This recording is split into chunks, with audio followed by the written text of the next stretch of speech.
સરદાર વલ્લભભાઈ પટેલની 150મી જન્મજયંતિની ઉજવણીના ભાગરૂપે કરમસદથી કેવડિયા સુધીની સરદાર એટ 150 યુનિટી માર્ચનું સમાપન સમારોહ માનનીય ઉપરાષ્ટ્રપતિ શ્રી સીપી રાધાકૃષ્ણન, માનનીય રાજ્યપાલ શ્રી આચાર્ય દેવવ્રત તથા મુખ્યમંત્રી શ્રી ભૂપેન્દ્રભાઈ પટેલ સહિતના મહાનુભાવોની ઉપસ્થિતિમાં સંપન્ન.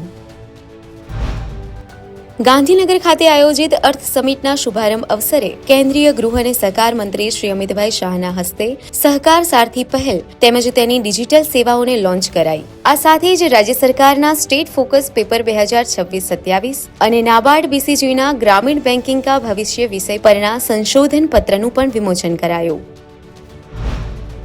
કેન્દ્રીય ગૃહ અને સહકાર મંત્રી શ્રી અમિતભાઈ શાહની ગરિમામય ઉપસ્થિતિમાં વીર સાવરકર સ્પોર્ટ્સ કોમ્પ્લેક્સ અમદાવાદ ખાતે સાંસદ ખેલ મહોત્સવ 2025નો સમાપન સમારોહ યોજાયો.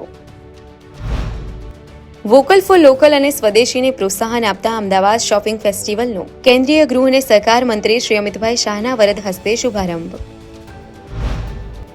મુખ્યમંત્રી શ્રી ભૂપેન્દ્રભાઈ પટેલના વરદ હસ્તે રણોત્સવ 2025-26ના શુભારંભ અવસરે કચ્છના વારસા, વિકાસ અને વૈભવના ગૌરવમાં અભિવૃદ્ધિ કરતા ₹179 કરોડના વિવિધ વિકાસ કાર્યોના લોકાર્પણ અને ખાતમુહૂર્ત. મુખ્યમંત્રી શ્રીએ ધોરડો ખાતે સફેદ રણની મુલાકાત લઈને રણના સૌંદર્ય સાથેના સૂર્યાસ્તનો નજારો માણ્યો.